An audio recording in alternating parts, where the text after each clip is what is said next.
감정의 발견. 예일대 감성진흥센터장 마크 브레킷 교수의 감정 수업. 인생을 바꾸는 단 하나의 질문. 지금 기분 어때? 혼돈의 시대. 불안정한 감정을 다스리고 행복과 성공을 부르는 감정 표현의 기술. 오늘날 현대인의 정신건강 상태는 심각한 수준이다. 갈수록 각박해지는 현실에 2020년에는 코로나 바이러스 감염증 확산까지 겹쳐 지독한 우울과 고통을 호소하는 사람들이 늘어나고 있다. 불안장애나 분노조절장애 같은 단어가 일상적으로 쓰이며 관련된 범죄 뉴스가 심심치 않게 들린다. 공감 능력 부재로 사회적 약자에게 폭력을 휘두르는 등의 행위가 전 세계적인 문제가 되고 있다. 객관적 이성의 힘으로 주관적 감성을 억누르고 통제해야 한다는 믿음은 더 이상 통하지 않는다. 감정은 인간의 자연스러운 본성이며 우리가 있는 그대로 받아들이고 이해하고 조절해야 하는 대상이다. 이런 관점을 토대로 20년 이상 감정과 감성지능을 연구해온 예일대 감성지능센터장 마크 브레킷 교수는 첫 저서인 감정의 발견에서 이렇게 말한다. 우리는 지금 거대한 위기에 맞닥뜨렸다. 그리고 그 가장 큰 희생자는 우리 아이들이 될지도 모른다. 저자는 이 책에서 어린 시절 지독한 괴롭힘과 성적 학대를 당한 경험을 담담하게 고백한다. 그의 구세주 마빈 삼촌이 마크, 기분이 어때? 라는 질문을 던지지 않았다면, 어떤 감정을 느끼고 있는지 공감과 경청의 태도로 들어주지 않았다면 자신의 인생은 끔찍해졌을지도 모른다고 이야기한다. 누군가가 그의 솔직한 이야기에 진심으로 귀 기울여 주었기에 감정을 있는 그대로 받아들이고 표현하고 다스릴 수 있게 되었으며 자기 자신이야말로 감정 훈련이 얼마나 중요한지 보여주는 살아있는 증인이라고 말한다. 더 이상 괜찮은 척, 멀쩡한 척, 행복한 척 하지 말라. 감성지능을 행복과 성공의 원동력으로 바꿔주는 감정과학의 힘. 자기 자신을 감정과학자라고 부르는 마크 브레킷 교수는 지금까지 우리가 감정을 감추는 데에만 급급했다며 성공하고 행복해지기 위해서는 감정을 현명하게 활용해야 한다고 주장한다. 두려움, 소외감, 분노 같은 부정적인 감정을 느끼는 것은 잘못이 아니다. 기쁨, 유쾌함, 활발함 같은 긍정적인 감정으로 일상이 가득 차야만 한다는 생각도 착각이다. 중요한 것은 우리가 느끼는 복잡하고 다양한 감정을 있는 그대로 인식하고 정확하게 이해하고 구체적인 이름을 붙이는 과정이다. 그리고 더 나아가 그런 감정을 솔직하게 표현하고 건전하고 건강한 방식으로 조절할 수 있어야 서로 바람직한 방향으로 소통하는 관계와 사회를 만들 수 있다.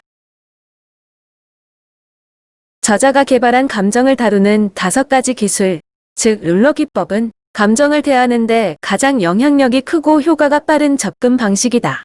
감정 인식하기, 감정 이해하기, 감정에 이름 붙이기까지의 3단계는 감정을 인지하는데 활용하는 사고 기술이다. 이 기술을 좀 더 잘 배우고 쓰기 위한 보조 도구로 저자는 무드미터를 활용하라고 제안한다. 무드미터는 인간이 경험하는 다채로운 감정을 한데 모아놓은 그래프로 우리의 기분을 정확하게 세분화하여 알아차리는 데 크게 도움을 준다. 그 다음으로 감정 표현하기와 감정 조절하기의 단계는 실생활에서 우리의 감정을 드러내고 다스리는 데 활용하는 행동 기술이다. 감정 조절하기가 특히 어려운데 저자는 마음챙김, 호흡, 전망하기, 죄 돌리기, 인지 재구조화, 메타 모먼트 등 구체적인 전략을 통해 끊임없이 연습하고 시도하라고 권한다. 감정을 자유롭게 표현하도록 허용하면서 동시에 실패해도 괜찮다는 여지를 자신에게 줘야 한다. 실패한 뒤에는 다시 시도하면 된다. 한두 번 깊게 호흡하고 최고의 자아를 떠올리고 첫 단계부터 다시 시작하자. 그런 순간에는 다른 사람에게 하듯 자신을 용서하는 용기도 필요하다. 용기란 시도했던 모든 방법이 실패했을 때 전문적인 도움을 구한다는 의미이기도 하다. 기쁘다, 슬프다, 기분 나쁘다. 딱 3단어로 감정을 표현하기에 우리 존재는 너무 복잡하다. 내 기분을 제대로 알아차렸을 뿐인데 인생이 바뀌는 기적.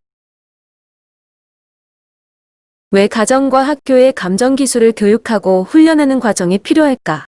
어린 시절 마크 브레킷 교수를 구원해준 마빈 삼촌은 20년간 뉴욕에서 중학교 교사로 일하며 중요한 사실을 깨달았다.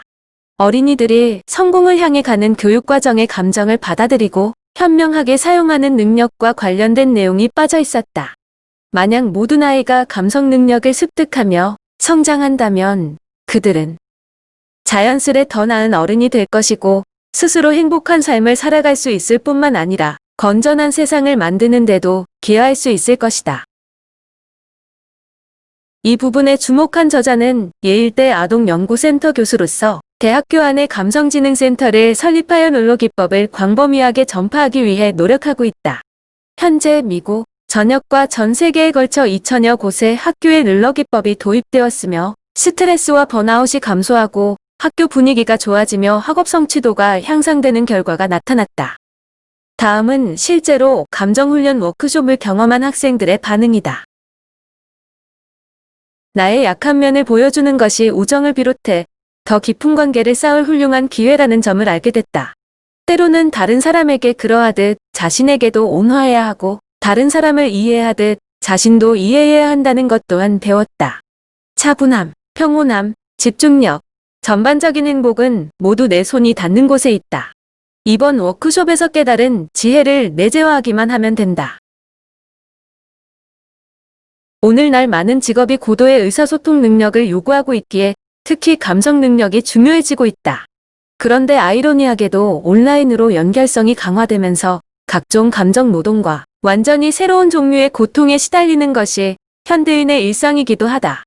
이런 문제를 해결하고 싶다면 더더욱 자신과 타인의 감정에 주목해야 한다. 각자의 나약함을 인정하고 서로 감정을 더 많이 표현하는 것이 회사 분위기를 개선하고 최고의 인재를 끌어들이는 방법이다. 제너럴 일렉트릭의 전설적인 경영 전문가 잭 웰치는 이렇게 말했다. 감성지능을 가진 사람은 학교 성적이 좋은 사람보다 훨씬 드물지만 내 경험상 실제로 훌륭한 리더를 만드는 건 감성지능입니다. 절대 무시해선 안 됩니다. 이 책은 감정을 어떻게 대하고 다뤄야 할지를 전 세계 독자에게 공유하기 위한 결과로 감정 연구의 정수라고 해도 과언이 아니다. 감정 문제로 끊임없이 크고 작은 어려움을 겪는 수많은 사람들을 향해 저자는 이 악순환의 고리를 끊고 지혜롭고 현명하게 감정 문제에 대처하자고 이야기한다. 코로나 바이러스 감염증 19로 한층 각박해진 현실과 관련해 저자는 최근 퍼블리셔스 위클리와의 인터뷰에서 다음과 같이 말했다. 미친 듯이 말도 안 되는 상황이지만 이런 조건을 끌어안고 살아가는 법을 배워야 합니다. 면대면이든 온라인이든 인간관계는 인간관계입니다. 집에서 온라인 수업을 듣든 학교 교실에서 수업을 듣든 학생들은 감정을 느낍니다. 한 교장 선생님이 말씀하셨듯이 학교가 아니라 사람이 곧 환경입니다. 저는 가상 세계에서 더더욱 룰러 기법을 활용해야 한다고 생각합니다. 사람과 사람이 직접 만나기 힘든 비대면 상황이 급속히 늘어나는 현재 우리의 감정은 무사한가? 감정의 발견은 그 질문에 대한 종합적이면서도 흥미로운 답변이 되어 줄 것이다.